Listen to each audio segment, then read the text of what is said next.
ایک سوال یہ پیدا ہوتا ہے کہ اس بات کی دلیل کیسے ہے کہ ہم اہل حق ہیں؟ مزمل بھائی سے کوئی پوچھے کہ ہم اور آپ اہل حق ہیں تو اس کی آسان دلیل یہ ہے کہ دیکھو اہل حق کی 3 نشانیاں ہیں۔ ایک یہ کہ کل کے کل نبوت کے علم پر اعتماد ہوتا ہے، قبل الوحی و بعد الوحی۔ کل کے کل صحابہ کے ساتھ حسن اعتماد ہوتا ہے، کل کے کل سلف کے ساتھ ادب کا پاس خاطر ہوتا ہے۔ بس یہ 3 باتیں یاد رکھیں۔ شافی تو ہم نہیں ہیں نا، لیکن امام شافی کا احترام فرض ہے یا نہیں؟ ہمارے درس میں یا آپ کے گھر میں کوئی امام شافی کو برا کہہ سکتا ہے؟ نہیں بیٹھ سکے گا۔ یہی حال ان کا بھی ہے ہمارے بارے میں۔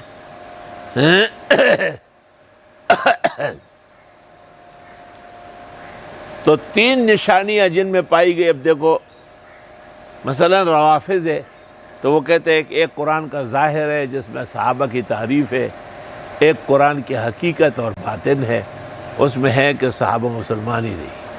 یہ دیکھیں، پھر ان کو آگے دیکھو تو وہ کہتے ہیں ابوبکر، عمر و عثمان ان کی خلافت باطل ہے، یہ غاصب ہے اور علی پر انہوں نے ڈکیتی کی۔ اس طرح اہل الحدیث جس کو کہتے ہیں غلط فہمی سے غیر مقلد، جو حقیقت میں منکرین حدیث ہے، کیونکہ مجتہد و فقیر نے جو حدیثیں بیان کی وہ نہیں مانتے۔ یہ بخاری، مسلم اور ترمذی یہ باتیں کرتے ہیں لیکن مانتے ان کو بھی نہیں ہے، کیونکہ امام بخاری نے باب قائم کیا، باب من اجاز طلاق الثلاث، 3 طلاق 3 ہے، یہ نہیں مانتے اس کو۔ امام ترمذی کہتے ہیں کچھ لوگ ناف کے اوپر ہاتھ باندھ دیں گے، کچھ نیچے باندھ دیں گے، لیکن سینے پر مرد کا ہاتھ باندھنا امام ترمذی کے زمانے تک مسلمان پیدا ہی نہیں ہوا ہے، تو ائمہ حدیث کو بھی نہیں مان رہا ہے۔ امام ابو داؤد اور بڑے ائمہ سے منقول ہے کان ابو حنیفہ اماما، امام اعظم اپنے زمانے کے امام ہیں، لیکن یہ امام صاحب کے بارے میں کیا کیا بے ادبی اور نازیبا کلمات کہتے ہیں۔ اہل حق نہیں ہے نا۔ اہلیان بدعت دیکھو تو پیرانی پیر شیخ عبد القادر کو مان رہے ہیں، معین الدین چشتی کو، داتا گنج بخش کو، جن کو جانتے ہی نہیں سرے سے، اپنے زمانے کے اولیاء شاہ اسماعیل، شاہ اسحاق، مولانا محمد قاسم، مولانا رشید احمد گنگوئی، شیخ الہند، شیخ العالم مولانا محمود الحسن، مولانا انور شاہ، حکیم الامت اشرف علی، مولانا حسین احمد مدنی، شیخ الاسلام جیسے پاک نفوس کو نہیں جانتے، اور ان کی شان میں گستاخی اور بے ادبی کرتے ہیں۔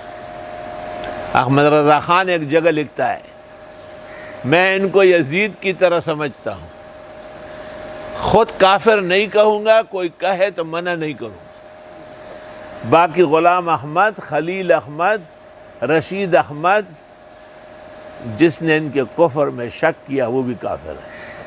کتنی غلط بات، کتنی فضول بیہودہ بات۔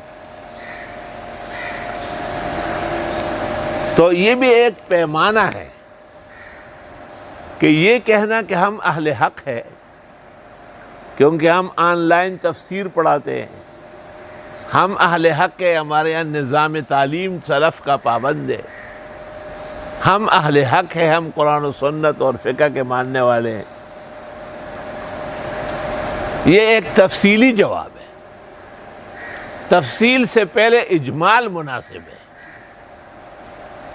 اجمال میں پہلا مرحلہ اعتماد علی الوحی ہے، دوسرا مرحلہ جنہوں نے وحی کو سمجھا ہے صحابہ، تیسرا مرحلہ جن لوگوں نے ان کو سمجھا ہے ان کے بارے میں بھی ادب رکھنا ہے۔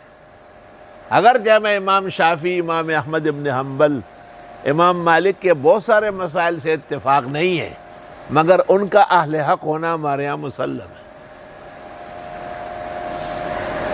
جیسے ہم اپنے رسول اور نبی کے پابند ہیں، مگر تمام انبیاء اور مرسلین پر ہم ایمان رکھتے ہیں۔ تو ہر مسئلے کا ایک جواب اجمالی ہوگا، ایک جواب تفصیلی ہوگا۔ حضرت مولانا رشید احمد صاحب گنگوئی رحمۃ اللہ علیہ سے کسی نے کہا کہ مولوی احمد رضا خان آپ کو بہت برا بھلا کہتا ہے۔ ہم جواب دے سکتے ہیں، حضرت نے فرمایا مسئلے کا جواب دے سکتے ہیں، گالیوں کے جواب کی ضرورت نہیں، چونکہ یہ لوگ مقاصد نبوت پر قائم تھے۔ دیکھیے ارواح ثلاثہ مولانا اشرف علی کی لکھی ہوئی،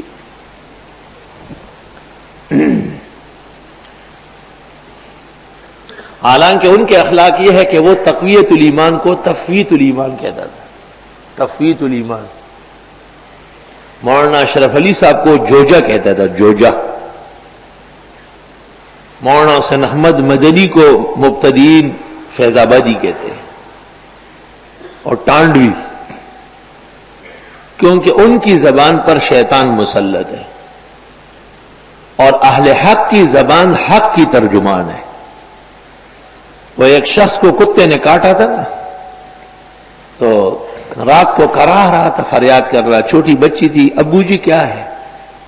بیٹی کتے نے کاٹا ہے۔ کیسے کاٹا؟ کہا بس میرے پاؤں کو اس نے منہ لگایا اور دانتوں سے کاٹ دیا، اب وہ زخم ہے تو میں بہت پریشان ہوں، درد ہو رہا ہے۔ تو بچی نے کہا ابو کتے کے کتنے دانت ہوتے ہیں؟ کہا 6 یا 8 10۔ کہا آپ کے کتنے ہیں؟ کہا میرے 32۔ کہا آپ نے کیوں نہیں کاٹا؟ تو باپ نے کہا بیٹی وہ اس لیے کاٹ رہا تھا کہ کتا تھا، اور میں اس لیے نہیں کاٹ سکتا تھا کہ میں انسان تھا۔ وَقُولُوا لِلنَّاسِ حُسْنًا، اور کہیے لوگوں سے بہتر بات۔ وہ جو مشہور ہے کہ مولانا اشرف علی کی بعض نرم جملے ہیں اور شیرین قسم کی، تو وہ حقیقت میں حسن خلق کی وجہ سے ہے۔ جیسے حضرت نے فرمایا کہ اپنے مسلک کو چھوڑو نہیں اور دوسرے کے مسلک کو چھیڑو نہیں۔ اول تو یہ بات فرمائی نہیں، اب تک کسی جگہ ہمیں ملفوظ نہیں مل سکا۔ جو کوئی کہتا ہے ہمیں بتائے، ہم شکر گزار ہوں گے کہ مولانا اشرف علی صاحب نے یہ بات کہاں کہی ہے، اور اگر کہی ہے تو اس کو سمجھنے کے لیے عقل چاہیے۔ مسلک دنیا میں 4 ہیں، شافعی، مالکی، حنبلی، حنفی۔ ہم حنفی ہیں، شافعی، مالکی، حنبلیوں کو چھیڑیں گے نہیں، وہ بھی اہل حق ہے۔ مرزائیت مسلک ہے، پرویز یہ مسلک ہے، ابتداء اور بدعت اور شرک یہ مسلک ہے، قبروں کا سجدہ اور غیر اللہ سے مانگنا اور ان کے نام کی نظر یہ مسلک کہلاتا ہے۔ صحابہ کرام کو گالیاں دینا اور ائمہ فقہ اور اجتہاد کا انکار کرنا یہ مسلک ہے۔ یہ تو پھر کل آپ لائن صاف کرنے والوں کو بھی ہم مسلک کہہ دیں گے۔ علماء کی باتوں کے جاننے کے لیے علم اور عقل چاہیے۔ مسلک ہو تو احترام کرے نا، یہ مسلک نہیں، یہ تو باغی اور سرکش ہے، یہ تو منحرفین ہے حق سے۔ السلام علیکم جی دوستو، آپ نے دیکھا اور سنا شیخ مفتی ظہور علی خان رحمۃ اللہ علیہ کو کہ شیخ مفتی ظہور علی خان رحمۃ اللہ علیہ کیا بیان فرما رہے تھے۔ گاندھی جو کانگریس کا صدر تھا، ہندوستان کا پہلا وزیر اعظم، قرآن شریف کا مطالعہ کرتا تھا۔ تو کسی نے ان سے کہا گاندھی جی یہ کیا کر رہے ہو؟ کہا تھا اللہ شاہ بخاری کی تلاوت سنی، خیال آیا کہ بڑی کتاب ہے، اس میں کچھ ضرور لکھا ہو۔ پورا مولانا عطا اللہ شاہ بخاری رحمت اللہ علیہ جو امیر شریعت اور امیر البیان تھے، جن کے بارے میں امام العصر مولانا انور شاہ نے کہا تھا کہ عطا اللہ شاہ کا ایک بیان اور انور شاہ کے 50 سال درس بخاری، فرمایا عطا اللہ شاہ کے بیان میں جان زیادہ ہے، امت کو فائدہ بہت زیادہ ہو۔ ان سے ایک عدالت میں پوچھا گیا کہ آپ قادیانیوں کو اور مرزائیوں کو کافر کیوں کہتے ہیں؟ تو حضرت شاہ صاحب نے کہا کہ میرا تعلق علماء دیوبند سے ہے، اور دیوبند کے علماء سب متفق ہے کہ مرزا غلام احمد قادیانی اور اس کی تمام جماعت، خواہ وہ قادیانی ہو یا لاہوری ہو، وہ کفار ہے اور دائرہ اسلام سے خارج ہے۔ حضرت شاہ صاحب کی عادت تھی کہ وہ ایک آیت پڑھتے تھے اور اگر دن میں کئی جگہ تقریر ہوتی تھی تو دعویٰ وہی ہوتا تھا کہ پیغمبر خاتم النبیین ہے، اور آیت بھی وہی ہوتی تھی اور مضمون بالکل دوسرا ہوتا تھا۔ اللہ نے اتنے معلومات دی تھی ان کو۔ مقصد ان کا یہ تھا کہ جج کے دل میں علماء دیوبند کی عظمت، ہیبت اور وقار بیٹھ جائے کہ اتنا بڑا طبقہ ہے کہ ان کے مقررین، ان کے مناظرین وہ اس عقیدے پر مضبوطی کے ساتھ قائم ہے۔ اس لیے شاہ صاحب نے کہا کہ میرا تعلق علماء دیوبند سے ہے اور وہ سب کے سب متفق ہے کہ مرزا غلام احمد قادیانی اور اس کی پوری جماعت دائرہ اسلام سے خارج اور کافر، تاکہ بزرگوں کی بھی عظمت اور ان کی حقانیت دوسروں تک بھی پہنچ جائے۔ یہ بھی ایک بڑی ذمہ داری اور منصب کی بات ہوتی ہے۔ ہر شخص آسانی سے نہیں سمجھتا، کیونکہ سمجھنے والوں کی سمجھ میں بھی زمانہ گزرا ہوتا ہے، اور سمجھنے والوں کی سمجھ جو ہے یا تو عطا الہی ہوتا ہے کہ وہ فوراً سمجھتے ہیں، اور یا یہ کہ ان کی کسب، محنت، ان کی مراجعت الی الدین اور ان کا رجوع الی اللہ، اس میں وہ اس مقام کو پہنچ چکا ہوتا ہے کہ ان کو سمجھنے میں بہت آسانی ہوتی ہے۔ مرزا غلام احمد قادیانی نے جب نبوت کا دعویٰ کیا اور ہول فول اور خراب باتیں کرنے لگا تو اس زمانے میں بھیرا میں ایک عالم تھا حکیم نور الدین، اور اس نے حدیث تو شاہ اسحاق سے پڑھی تھی، لیکن شاہ اسحاق ان سے ناراض تھے بہت۔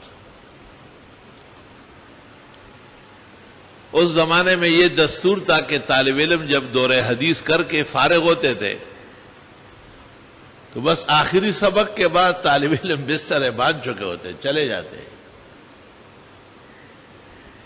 تو ہر طالب حدیث ختم ہونے اور دعا کے بعد اٹھ کے اور شاہ اسحاق کی خدمت میں آتا، تو حضرت ان سے کوئی بات کرتا کہ تو یہ خیال کر، یہ خیال کر۔